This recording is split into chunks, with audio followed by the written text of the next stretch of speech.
प्यारे मित्रों, बहुत बहुत स्वागत है आपका आज के ध्यान के सत्र में। जापान के एक बहुत बड़े साधक थे। उनका बहुत बड़ा सुंदर आश्रम था और उसमें सैकड़ों विद्यार्थी ध्यान की, साक्षी की, सुमिरन की, सुरति की, नृत्य की साधना करते थे। निर्विचार में डूबते थे, निराकार की साधना करते थे, प्रेम की साधना करते थे और बहुत आनंद से रहते थे।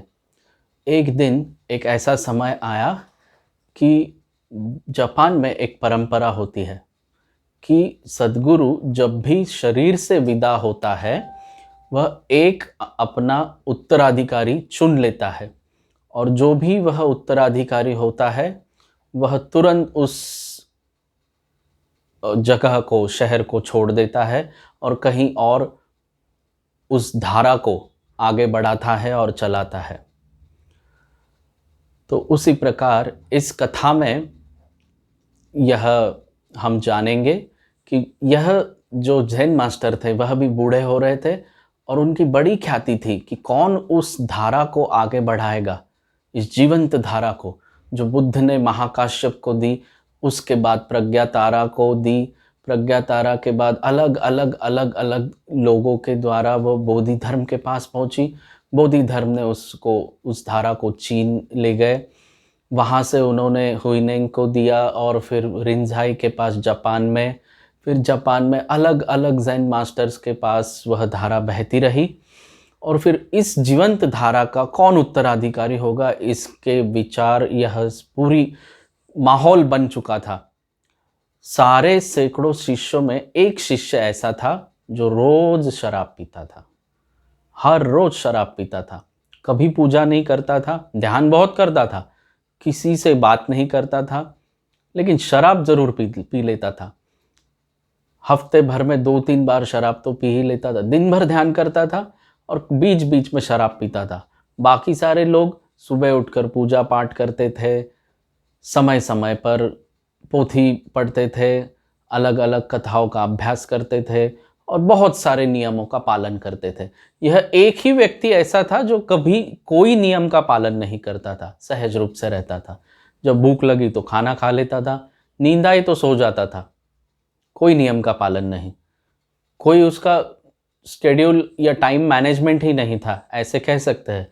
तो जब भूख लगी तो खाना खा लेता था, जब नींद आई तो सो लेता था, प्यास लगी तो पानी पी लेता था, जब गुनगुनाने का मन करे तो गाना भी गा लेता था, जब लगे कि अब दिन भर ध्यान करना है, मस्त मौला, जब तक ध्यान लगे तब तक ध्यान में डूबा रहता था। और जब लही लगे कि अब आज ध्यान करना ही नहीं है तो बहुत सारे दिन ध्यान भी नहीं करता था। लहरी था, जो भीतर से आए वही करता था और सहज था। गुरु ने एक ऐसे व्यक्ति को चुना और दरवाजे पर उस व्यक्ति का नाम लिखा कि यह मेरा उत्तराधिकारी होगा और तुरंत उसे कहा कि तुम यह शहर छोड़ के चले जाओ, नहीं तो यहाँ के गांव के लोग और सारे शिष्य तुम्हें जिंदा नहीं छोड़ेंगे। इस धारा को मैं अब तुम्हें देता हूँ, तुम ही इस लायक हो कि इस धारा को आगे बढ़ा सकते हो।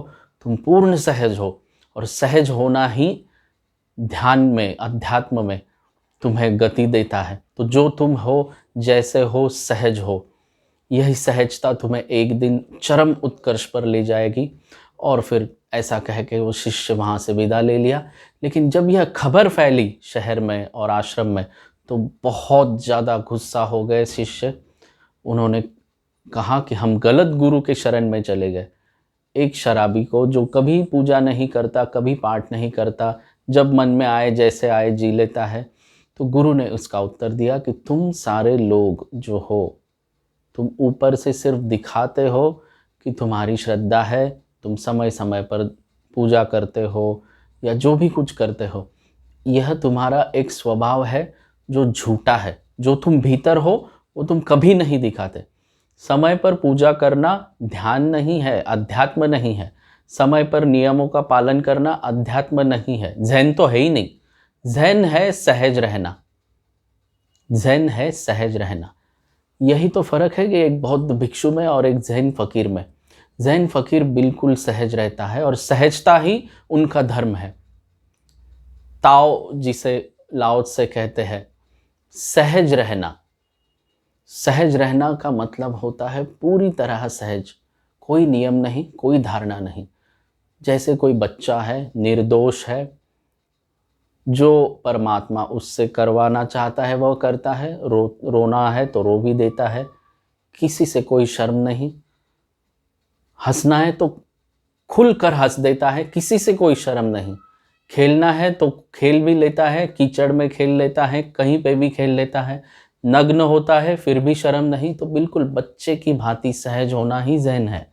और गुरु उन्हें सभी को उपदेश देते हैं कि तुम में से कोई भी सहज नहीं है। तुम्हारे भीतर अहंकार का और कर्म कांड का, पूजा पाठों का एक बहुत बड़ा बोझ है, और वह बोझ तुम्हें कभी ध्यान की में डुबा नहीं सकता, और अहंकार ही तुम्हारा बढ़ता रहेगा। जिस दिन तुम सहज हो जाओगे उस दिन मैं फिर जन्म लूँगा और फिर तुम्हें अपना उत्तराधिकारी चुनने के लिए समर्थ हो जाऊँगा। अभी के लिए मैं शरीर छोड़ रहा हूँ, जिसे मुझे चुनना था वह यहाँ से विदा हो चुका है और अपनी नई धारा वह शुरू करेगा। यह धारा ऐसी ही आगे बढ़ती रहेगी। प्यारे मित्रों, सहज होना इस कथा का एक सार है। भारत में सहज योग करके एक योग प्रचलित है। सहज क्या है? सहजता से भीतर ओंकार को सुनना। ओंकार क्या है? अस्तित्व का संगीत। अगर हमें शाश्वत की साधना करनी है तो शाश्वत के साधन से ही करनी होगी। रेलगाड़ी से हमें अगर यात्रा करनी है तो रेलगाड़ी में बैठना होगा, बैलगाड़ी से करनी है तो बैलगाड़ी में बैठना होगा। तो उसी प्रकार अगर हमें अस्तित्व के, अध्यात्म के रहस्य को जानना है तो हमें इस धर्म को छोड़ना होगा। बौद्ध हो तुम, बौद्ध धर्म को तुम्हें छोड़ना होगा, क्योंकि बौद्ध धर्म का अभ्यास करने से तुम अध्यात्म में गति नहीं कर पाओगे। ज़्यादा से ज़्यादा तुम बुद्ध की कहानियाँ पढ़ोगे, उसमें बहुत सारे नियम होंगे, उसमें उलझ जाओगे, फिर स्वयं को नहीं जान पाओगे। तो ये धार्मिकता के जो धर्म ग्रंथ होते हैं वो बहुत बड़ी बाधा होते हैं। धर्म का केवल इतना उपयोग है कि तुम धर्म का अभ्यास करो, देखो कि बुद्ध ने जाना, अब स्वयं को पूछो मैं कैसे जान सकता हूँ। भागवत गीता पढ़ोगे, कृष्ण ने जाना, पूरी गीता पढ़ो, उसमें एक ही चीज़ लिखी है कि तुम स्वयं को जानने में समर्थ हो और उसके प्रति संकल्पवान हो जाओ। तुम बाइबल पढ़ो, उसमें भी वही लिखा है कि जीसस ने जाना है और तुम भी जान सकते हो। तो वह अभिप्सा, वह संकल्प भीतर जागना बहुत ज़रूरी है कि मैं कैसे जान सकता हूँ। तब तुम सहज हो जाओगे और तब तुम उस दिशा में यात्रा करोगे जहाँ तुम अपना बुद्धत्व स्वयं खोजने में समर्थ हो जाओगे। और बुद्धत्व की तरफ यात्रा करनी है तो फिर ध्यान, समाधि, सुमिरन और साक्षी इनकी साधना करनी होती है। और ओंकार, जैसा हमने कहा कि सहज, सबसे सहज है साधना, सबसे सरल साधना है सरल ओंकार की साधना। ओंकार सदा हमारे आत्मा में और अस्तित्व में गूंजता है। जब भी तुम ओंकार के प्रति साक्षी होते हो तो तुम देखते हो कि तुम्हारा शरीर का बोध धीरे धीरे मिटता जा रहा है, मन के पार तुम चले जाते हो, निर्विचार होते हो, निराकार होते हो। जब भी तुम निर्विचार होते हो असल में तभी तुम ओंकार सुन सकते हो। भीतर जब भी तुम निर्विचार होते हो तभी तुम ओंकार सुन सकते हो। और ओंकार को सुनते सुनते सुनते सुनते तुम उस अस्तित्व के शिखर पर चले जाते हो जहाँ गौरी शंकर है, जहाँ बुद्ध है, जहाँ महावीर है, कबीर है, सारे संत है। उस वीणा को तुम भीतर जब भी सुनोगे तो सहज हो जाओगे। जितने हम ओंकार में डूबते हैं उतने हम प्रकृति के अस्तित्व के नज़दीक चले जाते हैं और अध्यात्म के उस प्रेम के जगत को जानने में समर्थ होते हैं, जहाँ नामदेव जी कहते हैं कि सब गोविंद है। जहाँ भीतर देखोगे तो तुम देखोगे कि अस्तित्व है, गोविंद है, बाहर भी देखोगे तो उसी गोविंद को पाओगे। तो ओंकार की साधना करना ही सहज साधना है, सहज योग है। आओ एक छोटे से प्रयोग के साथ हम इस ओंकार में डूबने की कला को सीखते हैं। कुछ ध्वनि बजेगी जो हमारे भीतर के वीणा को छेड़ने में समर्थ रहेगी। निरंतर एक कोई भी ध्वनि अगर हम कानों से सुनते हैं तो वह ध्वनि हमारे भीतर जो ओंकार की ध्वनि हो रही है उसे प्रतिध्वनित करती है। तो बाहर की एक ध्वनि बजेगी, थोड़ी देर हम उस पर ध्यान करेंगे और फिर वह बाहर की ध्वनि बंद हो जाएगी। भीतर उसी प्रकार की मिलती जुलती ध्वनि है, उसे हम भीतर सुनने की कोशिश करेंगे। सारा ध्यान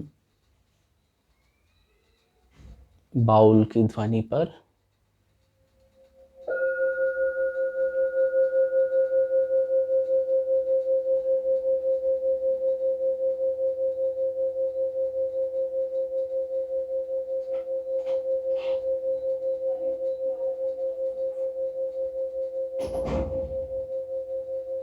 बाउल की ध्वनि में ओंकार की ध्वनि हो रही है।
अब बाहर की ध्वनि धीमी धीमी होकर बंद होती जा रही है।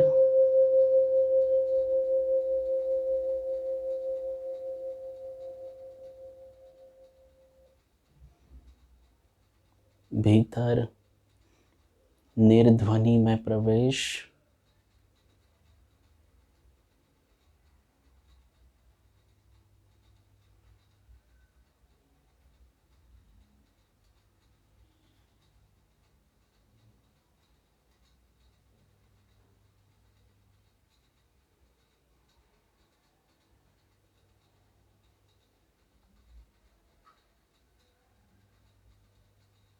भीतर अस्तित्व में गूंजते हुए शून्य का जो संगीत है, ओंकार, उसे सुनते सुनते उसमें लीन हो जाएं।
सत्र को यही विराम देते हैं।